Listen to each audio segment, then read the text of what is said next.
The message came through at 0347 hours, Earth Standard Time. Admiral Marcus Webb was drinking his third coffee when the communications officer's face went pale. "Sir, we're receiving a distress signal from the New Horizon colony ship. It's bad." Webb set down his cup. The New Horizon carried 15,000 souls to Kepler 442. They were supposed to arrive safely, start a new life, send back happy messages about their new home. Instead, the screen filled with fire and screaming. Dr. Sarah Chen's face appeared on the transmission. Blood ran down her forehead. Behind her, the corridor was filled with smoke and the sound of explosions. Her voice shook as she spoke. "This is Dr. Sarah Chen, New Horizon. We made contact with an alien species. They call themselves the Zanari Concordat. They seemed friendly at first. They invited our diplomatic team aboard their ship." She stopped, choking on tears. "They killed them. All of them. Then they started firing on our colonies. 7 worlds. They're destroying everything, everyone." The feed cut to external cameras. Massive alien ships, sleek and dark like blades, fired beams of white light at the colony domes below. Each beam turned metal and stone into vapor, turned people into nothing. "They're broadcasting it," Sarah continued. "They want everyone to see. They say we're primitives. They say we should have stayed in our own corner of space. They say we exist to serve them now or we don't exist at all." Another explosion rocked the ship. Sarah fell against the wall. They gave no warning, no negotiation. They just started killing. 2.4 million people gone. I'm launching in an escape pod. If anyone receives this, tell Earth, tell them what happened here. Tell them the Zanari. The transmission ended in static. Webb stood frozen. Around him, the command center had gone silent. Every officer stared at their screens, unable to process what they had just witnessed. "Get me the president," Webb said quietly. "Get me everyone. Now." Across the galaxy, the Zanari High Commander Zelthor watched the destruction from his flagship. His species had ruled space for 50,000 years. They had conquered 300 star systems. They had destroyed civilizations that dared to resist. These humans were no different.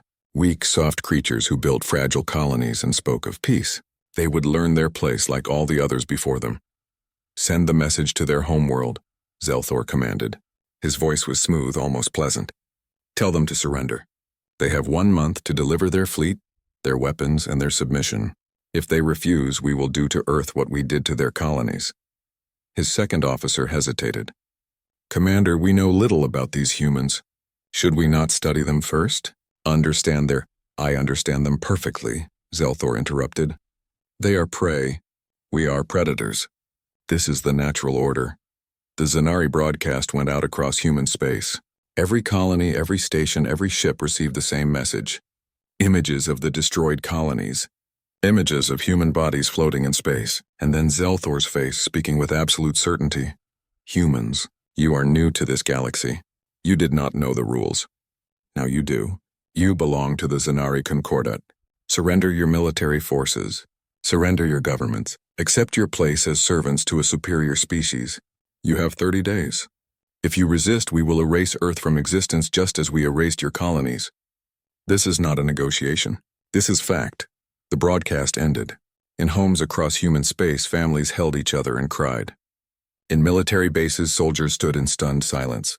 In government halls, leaders gathered in emergency sessions, their faces pale with shock and rage. President Elena Vasquez sat in the secure command room deep beneath Geneva. Around her, the leaders of Earth's united government argued and shouted. Some wanted to negotiate, some wanted to surrender, some wanted to fight but feared the cost. Webb appeared on the screen, his face hard as stone. "They're still out there," he said. "The Zanari fleet is holding position at Kepler 442. They're waiting for our response. They're confident we'll surrender." "What choice do we have?" the Russian delegate asked. "They destroyed 7 colonies in minutes.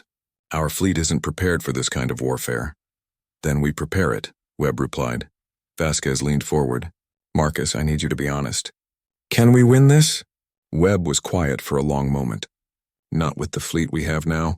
Not with the weapons we're allowed to use. Not if we play by the rules." "What are you saying?" "I'm saying we need to decide what kind of species we are," Webb said. "Are we the kind that accepts slavery to survive?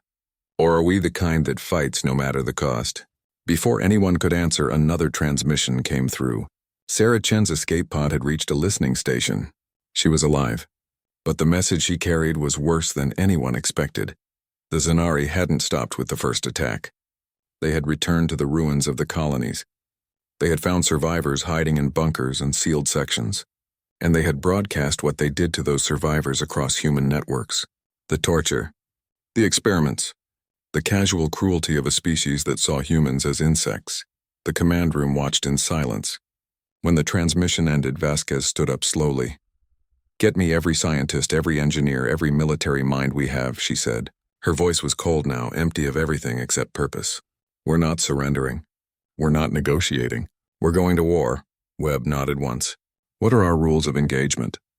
Vasquez looked at the screen showing the dead colonies. The dead children. The dead dreams of a peaceful galaxy. No warnings, she said. No mercy. 3 months passed. Humanity tried to speak with the Zanari, every channel, every frequency, every possible method of communication. The messages were simple. Stop the killing, talk to us, find a peaceful solution. The Zanari never responded with words. They responded with weapons. The second attack came without warning, just like the first. 3 more colonies vanished in fire and light. 1.8 million more people died. The Zanari broadcast it all, adding commentary like they were narrating a sporting event. "See how easily they die," Zelthor's voice said over the footage of burning cities. "See how their ships crumble. These creatures thought they could explore our galaxy. They thought they were special. They are nothing. This time they kept prisoners. Humans captured from the colonies appeared on screens across human space. The Zanari tortured them slowly, scientifically, broadcasting every moment. They wanted humanity to see what happened to those who didn't surrender. They wanted fear. They got something else instead." Dr. Sarah Chen sat in the witness chair before the unified Earth government. Her hands shook, but her voice was steady. She had spent weeks in medical care, recovering from her injuries. Now she spoke to every leader on Earth. "They're not going to stop," she said. "Even if we surrender, they'll kill us slowly. They see us as animals, less than animals. I saw their faces when they fired on the colonies. They were smiling." President Vasquez listened carefully. Around the room, representatives from every nation sat in silence. The debates were over. The arguments about peace had died with the second attack. "We need to activate the protocol," Vasquez said. "All in favor?" Every hand went up. Not one person hesitated. The Dying Light Protocol was created 50 years earlier, after humanity's near destruction during the resource wars. It was a plan for extinction-level threats. A plan that turned the entire species into a weapon. Within hours, every factory on Earth changed its purpose. Car plants started building missile components. Computer factories started making targeting systems. Chemical plants started producing fuel for warships. Everything humanity made, everything humanity was, turned toward one single goal. War. Total war. Or that wouldn't end until one species was gone? Admiral Webb stood in the shipyards orbiting Mars. Around him, thousands of workers moved in organized chaos. They were building the Retribution fleet. Ships designed not for exploration or defense, but for destruction. "How long?" Vasquez asked through the communication link. 18 months for full deployment, Webb replied. "We're building 300 capital ships, 5,000 fighters, and 10,000 support vessels. Every ship has weapons we never thought we'd use." "Tell me about the weapons." Webb pulled up the files. "Stellar accelerators. They can push a star toward supernova. Nanoplagues that target specific genetic codes. Reality bombs that tear holes in space itself. We're also developing kinetic missiles that can punch through planetary shields and crack continents." There was silence on the line. Finally, Vasquez spoke. "These weapons, Marcus, some of them violate every treaty we've ever signed." "The treaties assumed we'd fight other humans," Webb said. "The Zanari already showed us they don't care about treaties. They don't care about mercy. If we follow the old rules, we lose. If we lose, we die." "What about their civilians? Their families?" Webb turned to look at the construction. "Ma'am, they killed our families. They tortured our people on live broadcast. They demanded we become their slaves. At what point do we stop caring about their families and start protecting ours?" Vasquez was quiet for a long time. "Do what you need to do, Admiral. Just win." Dr. Kenji Sato worked in a laboratory deep underground. He had been a theoretical physicist before the war. He studied quantum mechanics and dreamed of peaceful applications for his research. Now he designed weapons that could kill billions. The nanoplague is ready, he told his team. It targets Zanari DNA specifically. Once released, it spreads through their population in days. Death occurs in hours. It's efficient. One of his assistants, a young woman named Maria, looked sick. Doctor, is this right? I mean, I know what they did, but this is genocide. Sato pulled up footage of the latest Zanari broadcast. A human child no more than 6 years old crying for her mother while Zanari soldiers laughed. He let Maria watch for 30 seconds, then turned it off. They made it right, he said quietly. They chose this. Every weapon I design, every horror I create, they earned it. We offered peace. They gave us war. Now they'll learn what human war really means. Across Earth and her colonies, the mobilization continued. Every citizen contributed. Farmers grew food for soldiers. Teachers trained new officers. Retired veterans returned to service. Children as young as 10 worked in factories, assembling components for the fleet. The Zanari sent more messages, more threats. They showed footage of their fleet, massive and powerful. They promised that resistance would only make the eventual conquest more painful. Humanity stopped listening. Humanity stopped responding. The communication channels went dark. The Zanari thought this meant fear and surrender. They were wrong. In orbit around Jupiter, Admiral Webb inspected the first completed flagship of the Retribution fleet.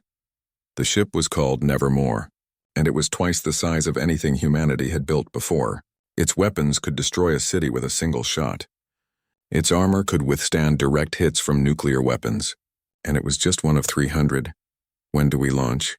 Captain Yuki Tanaka asked. She was young for a captain, only 32, but she had survived the destruction of the New Horizon. She had watched her family die on one of the first colonies attacked. 15 months, Webb replied. We're still building the stealth systems. When we go, we need to hit them everywhere at once. No warning, no mercy, just like they gave us, Tanaka nodded. And if they try to surrender? Webb looked at her directly. The Zanari don't understand surrender. They ignored our attempts at peace. They laughed while they killed our children. We're not fighting for territory or resources, Captain. We're fighting for survival. And in a fight for survival, there is no second place. Far away on the Zanari homeworld of Xenar Prime, High Commander Zelthor received reports that the humans had gone silent. His analysts assured him this meant they were preparing to surrender. Some worried it might mean they were preparing to fight, but Zelthor dismissed these concerns. They are one species on one world, he said. We are 50,000 years of conquest. Let them prepare. Let them build their little ships. When they come, we will crush them and take what remains. He didn't know that humanity's silence was the quiet before the storm. He didn't know that every day of silence was another day of preparation. He didn't know that humanity had decided something simple and terrible. The Zanari had to die. All of them. Every single one, no warnings, no mercy, just the end. 18 months after the second massacre, humanity struck. The attack happened simultaneously across 89 Zanari star systems. One moment the systems were peaceful. The next they burned. The Zanari never saw the human ships coming. Humanity's new stealth technology made their fleet invisible to Zanari sensors. By the time the Zanari detected the attack, it was already over. In the Teller system, 3 Zanari mining colonies simply vanished. The human ships appeared from nowhere, fired their weapons, and disappeared again. 2 million Zanari died in the first 30 seconds. The survivors sent desperate messages for help, but before rescue could arrive, the human ships returned and finished the job. High Commander Zelthor stood in his command center on Xenar Prime, watching the reports flood in. His face, usually so confident and calm, now showed confusion and fear. How many systems? He asked. 89, Commander, his second officer replied. They hit military bases, shipyards, command centers, and civilian population centers. The attacks were precise and coordinated. They knew exactly where to strike. Casualties? The officer's hands shook as he read the numbers. 12 billion Zanari dead in the first week. The number is still rising. Zelthor couldn't believe it. That's impossible. They're primitives. One species. How can they? The screen changed. A new broadcast appeared. Not a Zanari broadcast this time. A human one. Admiral Webb's face filled the screen. He looked older than he had 18 months ago. Harder. His eyes were cold and empty. Zanari Concordat, he said. You declared war on humanity. You killed our people without warning. You tortured our families and broadcast it for entertainment. You demanded our surrender and our slavery." He paused. Behind him, images played. Zanari military commanders being executed. Zanari ships burning. Zanari cities crumbling under human weapons. "We tried to talk to you," Webb continued. "You responded with more death. You thought we were weak because we wanted peace. You were wrong. Humans don't want war, but when you force us to fight, we fight to win, and we always win." Another pause. The images changed to show human weapons in action. A stellar accelerator pushing a Zanari star toward collapse. Nanoplague spreading through a Zanari city. Kinetic missiles shattering a planet's crust. "You taught us a lesson," Webb said. "You taught us that mercy is weakness, that peace is a lie, that the only way to survive is to destroy your enemies completely. We learned well. Thank you for the education." The broadcast ended. Zelthor stood frozen. Around him, his officers waited for orders. But what orders could he give? The humans were everywhere and nowhere. They struck and vanished. They killed with weapons the Zanari didn't understand. "Send a message to the humans," Zelthor finally said. "Offer a ceasefire. Offer negotiations." "We've been trying, Commander," the communications officer interrupted. "They don't respond. They don't acknowledge our signals. They just keep attacking." Captain Yuki Tanaka commanded the assault on the Valar system. Her ship, the Nevermore, led a fleet of 50 vessels against a Zanari military stronghold. The battle lasted 4 hours. When it ended, the entire Zanari fleet was destroyed. Not one human ship was lost. "Target the orbital platforms," she ordered. "Then the ground bases. Then the cities." Her weapons officer hesitated. "Captain, there are civilians in those cities, families, children." Tanaka turned to look at him. Her expression didn't change. "Did they think about our children when they attacked our colonies? Did they hesitate when they tortured our families on broadcast?" "No, ma'am." "Then fire the weapons." The orbital platforms exploded first, then the ground bases, then the cities. 3 billion Zanari lived on Valar 3. By the end of the day, none remained. Across the galaxy, other species watched in horror. The Cathari, who had been observing humanity with interest, now fled from human space. The Sorvani, who had traded with both humans and Zanari, declared neutrality and closed their borders. The ancient precursors, who had existed for millions of years, sent a message to Earth. "What you do is genocide," the message said. "What you do cannot be undone. You will be remembered as monsters." President Vasquez read the message in her office. She looked older now, tired. The weight of the war showed in every line on her face. "Reply to the precursors," she said. "Tell them we'll be whatever we need to be to survive. Tell them if they want to judge us, they should have helped us when we asked. Tell them to stay out of our way." Dr. Sarah Chen had returned to active duty as a fleet consultant. She advised on Zanari tactics and psychology, but each report of the attacks made her question what humanity was becoming. "We're killing billions," she told Webb during a strategy meeting. "Military targets, sure, but also civilians, cities, families." Webb didn't look away from his tactical displays. They should have thought about that before they started this war. "We're becoming the monsters they claimed we were." "No," Webb said firmly.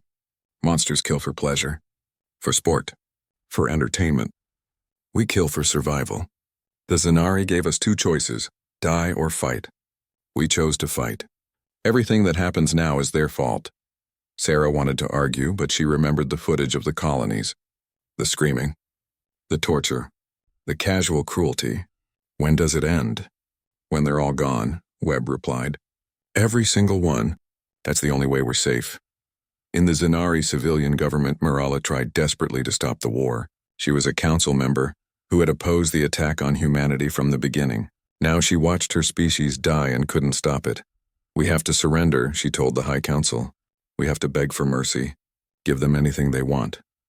"They won't answer our messages," another council member said. "They won't even acknowledge we exist. They're just killing us." Marala pulled up data on her screen. They've destroyed 147 systems so far.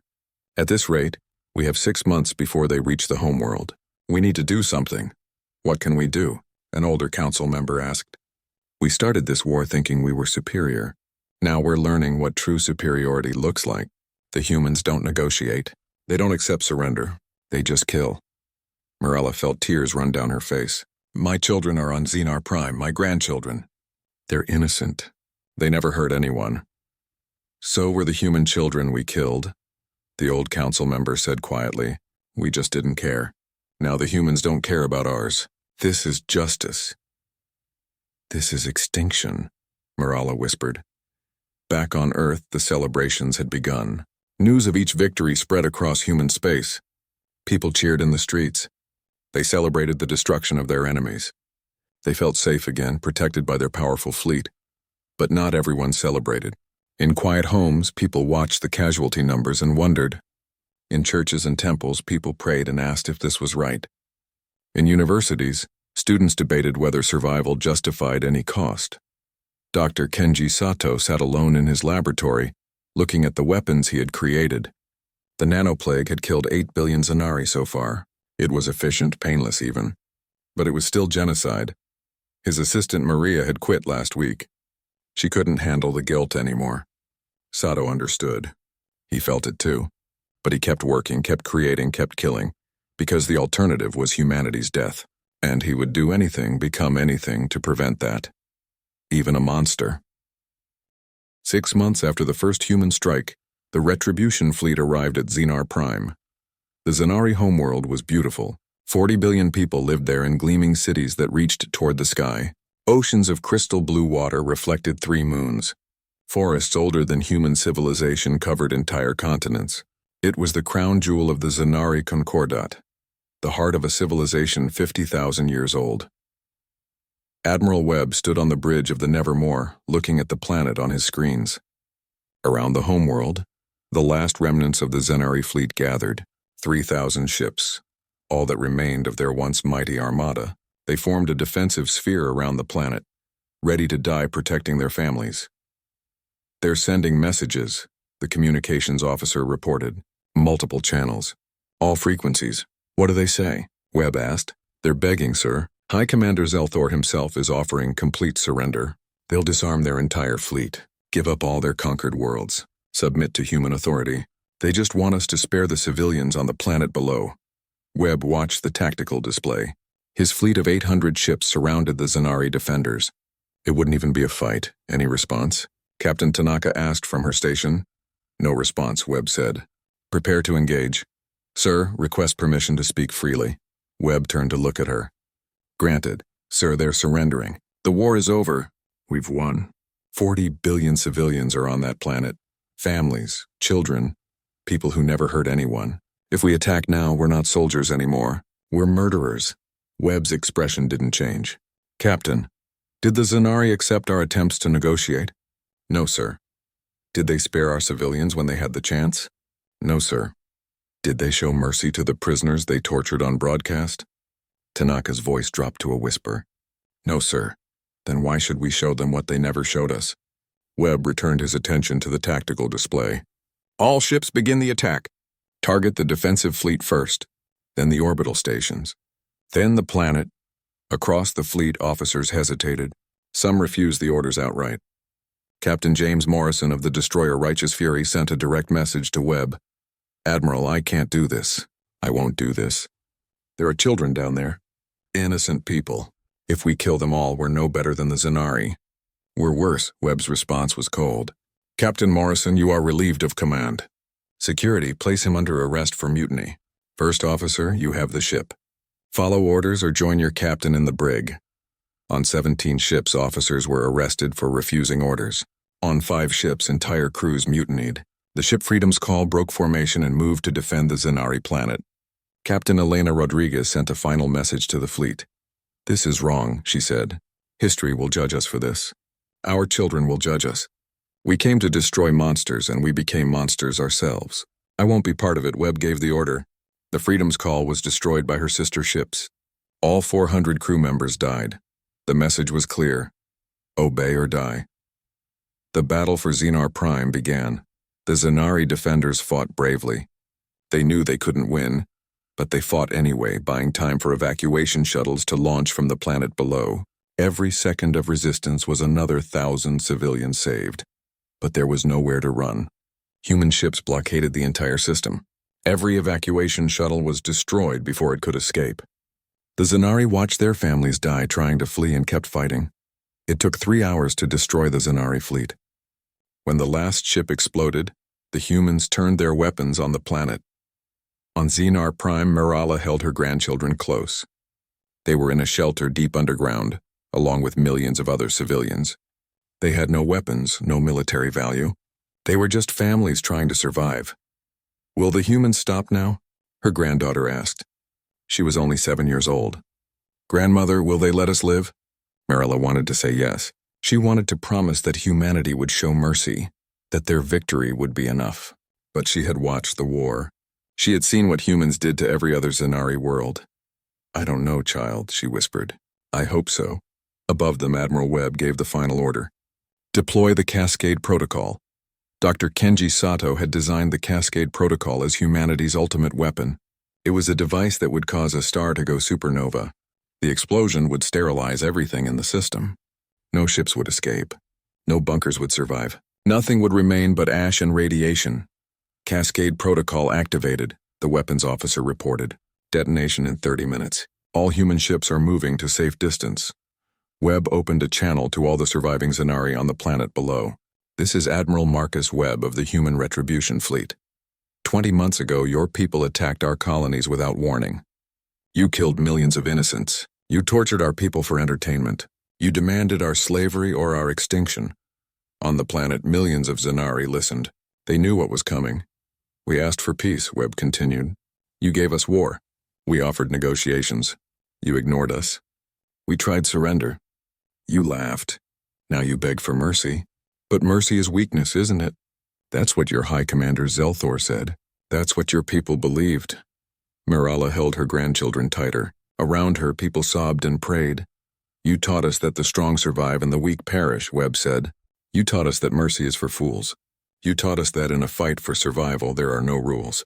We learned very well. Please," Zelthor's voice broke into the transmission. The proud commander was crying now. "Please, Admiral, kill me. Kill every soldier, every officer, every leader, but spare the innocents. They never hurt you. They never wanted this war." Webb was silent for a long moment. When he spoke again, his voice was empty of all emotion. "We said no warnings. We said no mercy. We meant it." The transmission ended. Captain Tanaka stood at her station, tears running down her face. She thought of her family killed by the Xenari. She thought of the torture victims, the burning colonies, the millions of dead humans. She thought of all the pain and horror the Xenari had caused. And then she thought of the children on the planet below. Children who had never hurt anyone. Children just like the human children the Xenari had killed. "Sir," she said quietly, "there's still time. We can stop the cascade. We can accept their surrender. We can be better than them." Webb looked at her. For just a moment, something human flickered in his eyes. Doubt, regret, horror at what he was about to do. Then it was gone. "We can't be better than them," he said. "We can only be alive.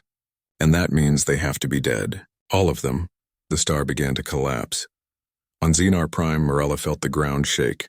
The shelter walls cracked. She kissed her grandchildren and held them close. "I'm sorry," she whispered. "I'm so sorry." The star went supernova. 40 billion Xenari died instantly. The planet Xenar Prime, home to 50,000 years of civilization, simply ceased to exist. The shockwave destroyed every moon, every station, every piece of rock in the system. When the light faded, nothing remained but debris and radiation. The Xenari Concordat was extinct. In the human fleet, some crews cheered. Others sat in silence. Some cried. On 17 ships, riots broke out as crews tried to stop what had already happened. Admiral Webb watched the empty space where the planet had been. His face showed nothing. No joy, no sadness, no regret, just emptiness. "Set course for Earth," he ordered. "The war is over." "We won," Captain Tanaka looked at him. "Did we, sir? Did we really win?" Webb didn't answer. He couldn't, because deep down he knew the truth. They had survived, but they had lost something that could never be recovered: their humanity. 5 years after the extinction, the Retribution fleet returned to Earth. The journey home was quiet. Some ships celebrated, most did not. The crews who had destroyed the Xenari homeworld found they couldn't look each other in the eye. They had done what they came to do. They had protected humanity, but the price showed on every face. Captain Tanaka stood at the viewing port of the Nevermore, watching Earth grow larger as they approached. The blue planet looked the same as when they had left. But everything else had changed. How do you think they'll greet us? Her second officer asked. I don't know, Tanaka replied. We're either heroes or monsters. Maybe both. Admiral Webb had not left his quarters for 3 weeks.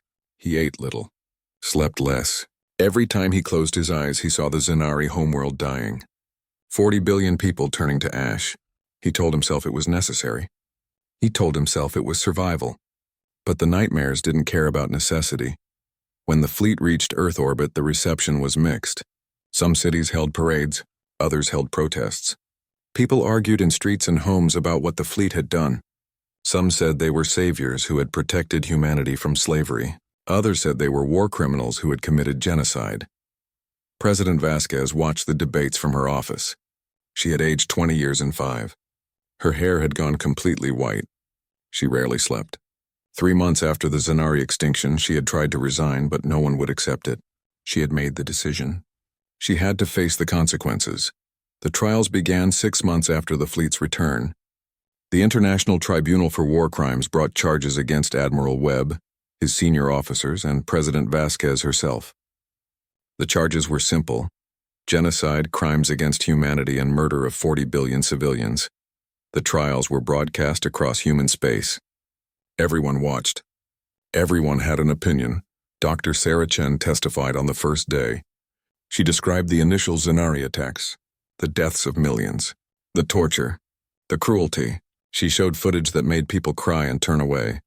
They started this war, she said. They gave us no choice but to fight. But fighting to survive and destroying an entire species are not the same thing. We had a choice at the end. We could have accepted their surrender. We chose extinction instead. The prosecution asked her why. Dr. Chen, why do you think humanity chose genocide? Sarah looked at Webb, who sat emotionless at the defendant's table. Fear. We were so afraid of them attacking again that we decided the only safe Zenari was a dead Zenari. We let fear turn us into the monsters they claimed we were. When Webb took the stand, he showed no emotion. He answered every question calmly, clearly. Yes, he had given the order. Yes, he knew there were civilians on the planet. Yes, he understood it was genocide. Would you do it again? The prosecutor asked. Webb looked at the jury. Yes, every time. The Zenari showed us what they were. They killed our people without warning. They tortured prisoners for entertainment. They demanded our slavery or our death. I did what I had to do to protect humanity. If that makes me a monster, so be it. But my people are alive. 40 billion Zenari are dead, the prosecutor said.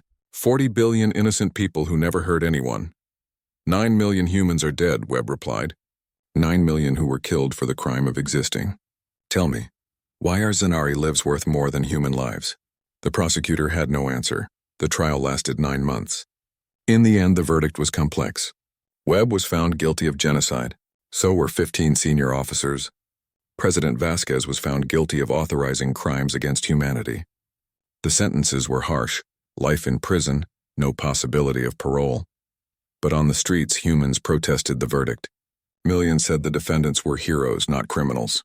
They said the tribunal was punishing people for protecting humanity. Some threatened violence if the sentences were carried out. President Vasquez stood before the cameras one last time before being taken to prison. She looked tired, old, broken. I made the hardest decision any leader has ever made, she said. I chose survival over morality. I chose humanity's life over another species' life. History will judge whether I was right. I no longer care. I just want to sleep. 3 days later, she was found dead in her cell. She had saved a poison pill for exactly this moment. Her note said simply, I'm sorry. To everyone, for everything. Meanwhile, the galaxy had changed. Other alien species who had watched the war from a distance now feared humanity. They created the Webb Line, a border 50 light-years from any human territory. No alien ships would cross it. No contact would be made. Humanity was quarantined, isolated, feared. Dr. Kenji Sato lived alone in a small apartment. He had resigned from all positions. He accepted no awards, no honors, no recognition. The nanoplague he designed had killed 18 billion Zenari. He couldn't forget that number. It haunted him. One day a journalist found him. Dr. Sato, you helped humanity win the war. You saved us from slavery. Why do you hide? Sato looked at his hands. I'm a mass murderer. I created a disease that killed billions. The fact that they were our enemy doesn't change what I did. I'm a monster who made monsters, but we survived. 5 years after the extinction, the Retribution fleet returned to Earth. The journey home was quiet. Some ships celebrated. Most did not. The crews who had destroyed the Zanari homeworld found they couldn't look each other in the eye.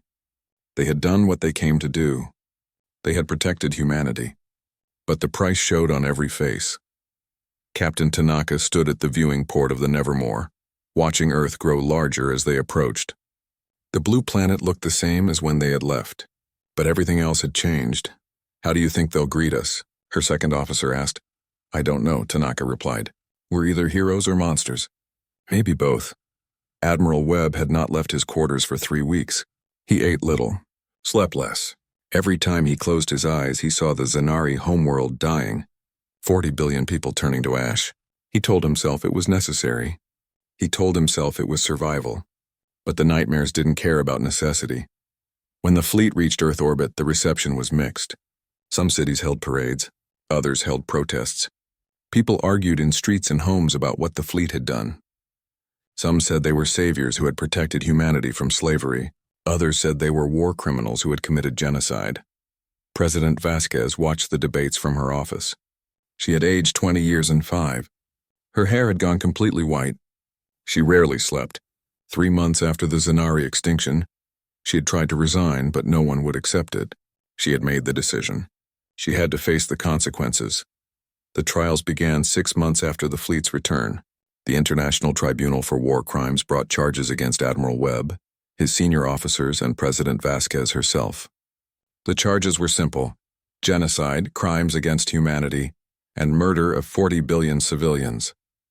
The trials were broadcast across human space. Everyone watched. Everyone had an opinion. Dr. Sarah Chen testified on the first day. She described the initial Zanari attacks, the deaths of millions, the torture, the cruelty. She showed footage that made people cry and turn away. They started this war, she said. They gave us no choice but to fight. But fighting to survive and destroying an entire species are not the same thing. We had a choice at the end. We could have accepted their surrender. We chose extinction instead. The prosecution asked her why. Dr. Chen, why do you think humanity chose genocide? Sarah looked at Webb, who sat emotionless at the defendant's table. Fear. We were so afraid of them attacking again that we decided the only safe Zanari was a dead Zanari. We let fear turn us into the monsters they claimed we were. When Webb took the stand, he showed no emotion. He answered every question calmly, clearly. Yes, he had given the order. Yes, he knew there were civilians on the planet. Yes, he understood it was genocide. Would you do it again? The prosecutor asked. Webb looked at the jury. Yes, every time. The Zanari showed us what they were. They killed our people without warning. They tortured prisoners for entertainment. They demanded our slavery or our death. I did what I had to do to protect humanity. If that makes me a monster, so be it. But my people are alive. 40 billion Zanari are dead, the prosecutor said. 40 billion innocent people who never hurt anyone. 9 million humans are dead, Webb replied. 9 million who were killed for the crime of existing. Tell me, why are Zanari lives worth more than human lives? The prosecutor had no answer. The trial lasted 9 months. In the end, the verdict was complex. Webb was found guilty of genocide. So were 15 senior officers. President Vasquez was found guilty of authorizing crimes against humanity. The sentences were harsh. Life in prison, no possibility of parole. But on the streets, humans protested the verdict. Millions said the defendants were heroes, not criminals. They said the tribunal was punishing people for protecting humanity. Some threatened violence if the sentences were carried out. President Vasquez stood before the cameras one last time before being taken to prison. She looked tired, old, broken. I made the hardest decision any leader has ever made, she said. I chose survival over morality. I chose humanity's life over another species' life. History will judge whether I was right. I no longer care. I just want to sleep. 3 days later, she was found dead in her cell. She had saved a poison pill for exactly this moment. Her note said simply, I'm sorry. To everyone. For everything. Meanwhile, the galaxy had changed. Other alien species who had watched the war from a distance now feared humanity. They created the Webb Line, a border 50 light-years from any human territory. No alien ships would cross it. No contact would be made. Humanity was quarantined, isolated, feared. Dr. Kenji Sato lived alone in a small apartment. He had resigned from all positions. He accepted no awards, no honors, no recognition. The nanoplague he designed had killed 18 billion Zanari. He couldn't forget that number. It haunted him. One day, a journalist found him. Dr. Sato, you helped humanity win the war. You saved us from slavery. Why do you hide? Sato looked at his hands. I'm a mass murderer. I created a disease that killed billions. The fact that they were our enemy doesn't change what I did. I'm a monster who made monsters, but we survived. Hi.